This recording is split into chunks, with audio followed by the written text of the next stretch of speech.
ಅಲ್ಲಿ ಕಾಣ್ತಾ ಇರುವಂಥದ್ದೇ ಯಮದ್ವಾರ. ಕೈಲಾಸ ಪರ್ವತದ ಪರಿಕ್ರಮ ಮಾಡೋದಕ್ಕೆ ಹೋಗ್ತಾ ಇದ್ದೀನಿ. ನನ್ನ ಜೀವನದ ಅತ್ಯಂತ ಅಮೂಲ್ಯ ಕ್ಷಣಗಳಲ್ಲಿ ಇದು ಒಂದು ಕೂಡ. ಓಂ ನಮಃ ಶಿವಾಯ. ಕೈಲಾಸ ಯಾತ್ರೆಯ 9ನೇ ದಿನ, ಪರಿಕ್ರಮಣದ ಮೊದಲನೇ ದಿನ. ಇವಾಗ ನಾವು ಹೋಗ್ತಾ ಇರೋದು ಕೈಲಾಸ ಪರ್ವತದೆಡೆಗೆ.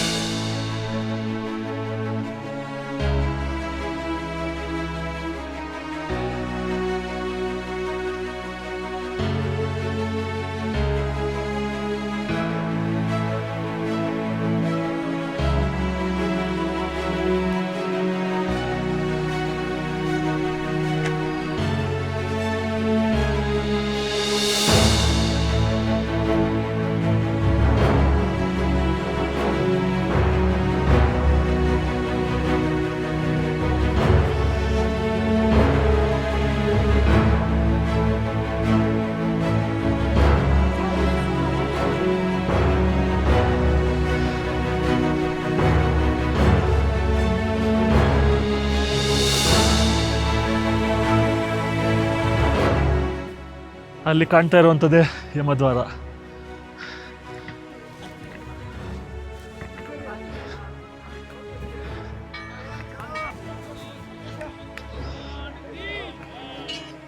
ಕೈಲಾಸ ಪರ್ವತದ ಪರಿಕ್ರಮ ಮಾಡೋದಕ್ಕೆ ಹೋಗ್ತಾ ಇದ್ದೀನಿ. ನನ್ನ ಜೀವನದ ಅತ್ಯಂತ ಅಮೂಲ್ಯ ಕ್ಷಣಗಳಲ್ಲಿ ಇದು ಒಂದು ಕೂಡ. ತುಂಬ ದಿನಗಳಿಂದ ನನ್ನ ಮನಸ್ಸಿನಲ್ಲಿ ಸ್ಮೃತಿ ಮಾಡ್ಕೊಂಡಿದ್ದಂಥದ್ದು, ಮನಸ್ಸಿನಲ್ಲಿ ಧ್ಯಾನ ಮಾಡ್ಕೊಂಡಿದ್ದಂಥ ದಿನ ಇವತ್ತು ಬಂದಿದೆ.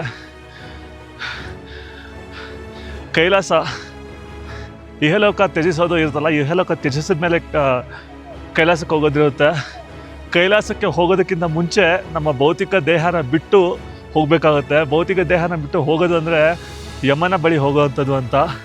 ಅದರ ಸಂಕೇತವಾಗಿಯೇ ಕೈಲಾಸ ಪರಿಕ್ರಮ ಮಾಡೋದಕ್ಕಿಂತ ಮುಂಚೆ ಯಮದ್ವಾರನ ನಾವು ಹಾದು ಹೋಗಬೇಕಾಗುತ್ತೆ. ಇಲ್ಲಿ ನಾನು ಹಿಂದೆ ಕಾಣ್ತಾ ಇರೋವಂಥದ್ದು ಯಮದ್ವಾರ.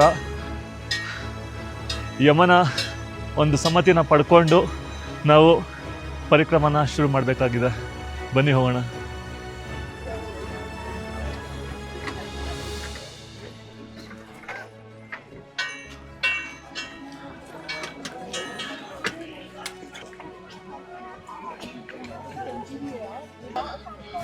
ಮೂರು ಸುತ್ತು ಯಮದ್ವಾರದ ಪರಿಕ್ರಮನ ಮಾಡಿ ಅದಾದ ನಂತರ ಒಳಗಡೆಯಿಂದ ನಾವು ಹಾದು ಹೋಗಬೇಕಿದೆ ದ್ವಾರದಿಂದ.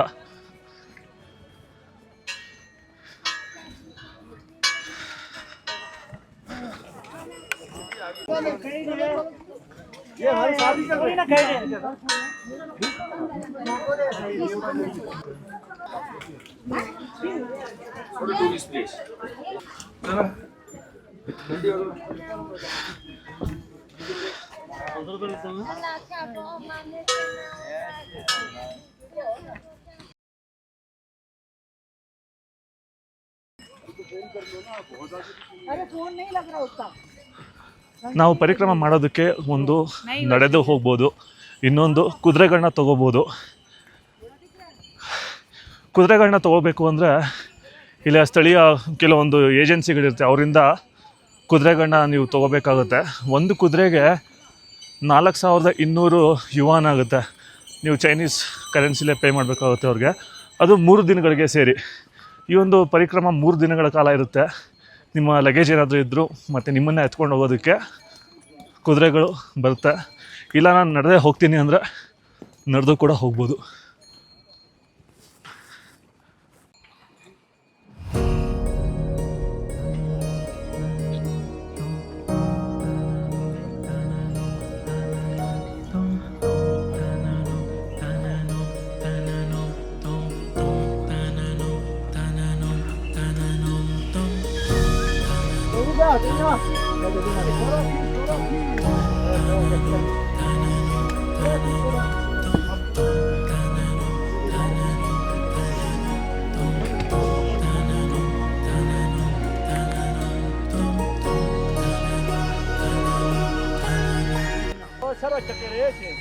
ಕೈಲಾಸ ಪರ್ವತ ಹಿಂದೂಗಳಿಗೆ ಅಷ್ಟೇ ಅಲ್ಲ, ಬುದ್ಧ ಧರ್ಮ, ಬಾನ್ ಧರ್ಮಕ್ಕೂ ಕೂಡ ತುಂಬಾ ಒಂದು ಪವಿತ್ರವಾದಂಥದ್ದು. ಬೌದ್ಧ ಧರ್ಮದ ಅನುಯಾಯಿಗಳು ಈ ಥರ ಒಂದು ನಮಸ್ಕಾರನ ಮಾಡ್ತಾ ಹೋಗ್ತಾರೆ. ಪ್ರತಿಯೊಂದು ಹೆಜ್ಜೆಗೂ ಒಂದೊಂದು ಸಾಷ್ಟಾಂಗ ನಮಸ್ಕಾರ ಮಾಡಿ ಹೋಗುವಂಥದ್ದು. ಪರಿಕ್ರಮ ಅಂದರೆ 40 ಕಿಲೋಮೀಟರ್ಗಳಷ್ಟು ನಡೆಯುವಂಥದ್ದಿರುತ್ತೆ. 3 ದಿನಗಳ ಕಾಲ ನಡೀತೀವಿ. ಮೊದಲನೇ ದಿವಸ 13 ಕಿಲೋಮೀಟರು, ಎರಡನೇ ದಿವಸ ಒಂದು 10 ಕಿಲೋಮೀಟರು, ಮೂರನೇ ದಿವಸ ಕೆಲವೊಂದು ಕಿಲೋಮೀಟರ್ಗಳು, ಹೀಗೆ ಒಂದು ಸುತ್ತು ಪ್ರದಕ್ಷಿಣೆ ಮಾಡುವಂಥದ್ದು ಕೈಲಾಸ ಪರ್ವತಕ್ಕೆ. ಹಿಂದೂ ಧರ್ಮದವರು ಕ್ಲಾಕ್ ವೈಸಲ್ಲಿ ಪರಿಕ್ರಮಣ ಮಾಡಿದ್ರೆ, ಬೌದ್ಧ ಧರ್ಮದವರು ಆ್ಯಂಟಿ ಕ್ಲಾಕ್ ವೈಸ್, ಅವರು ರಿವರ್ಸ್, ನಾವು ಸೀದಾ ಹೋಗ್ತಾ ಇದ್ದೀವಿ ಅಂದರೆ ಅವ್ರು ಆ ಕಡೆಯಿಂದ ಸುತ್ತ ಹೊಡ್ಕೊಂಡು ಬಂದಿರ್ತಾರೆ. ಹಾಗೆ ಒಂದು ನಂಬಿಕೆ ಇರುವಂಥದ್ದು.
ಸುತ್ತಲೂ ಯಾವ ಥರದ ಒಂದು ಸೌಂದರ್ಯ ಕಾಣ್ತಿದೆ ಅಂದರೆ ಪದಗಳಲ್ಲಿ ವರ್ಣಿಸೋದಕ್ಕೆ ಸಾಧ್ಯ ಆಗ್ತಾ ಇಲ್ಲ. ಈ ಬೆಟ್ಟಗಳ ಸಾಲು ನೋಡಿ ಹೇಗಿದೆ, ಬಂಡೆಗಳೇ ಬೆಟ್ಟಗಳಾಗಿವೆ. ನೀರು ಹರಿತಾ ಇದೆ, ಅಲ್ಲಲ್ಲೇ ಈ ಥರ ಸಣ್ಣ ಸಣ್ಣ ಜಲಪಾತಗಳು ಕಾಣ್ತಾ ಇವೆ.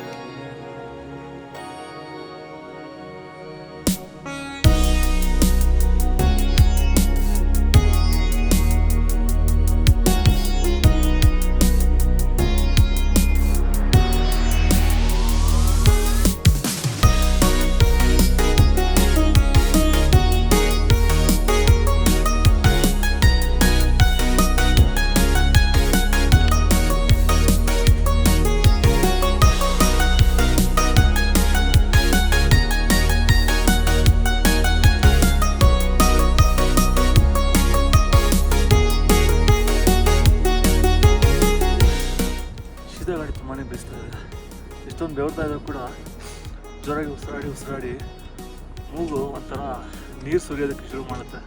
ಗಾಡೀಲಿರುವಂತಹ ನೀರಿನ ಅಂಶ ಮೂಗಲ್ಲಿ ಬಂದು ಅಲ್ಲಿ ಕರಗಿ ನೀರಾಗ್ತಾ ಇರುತ್ತೆ.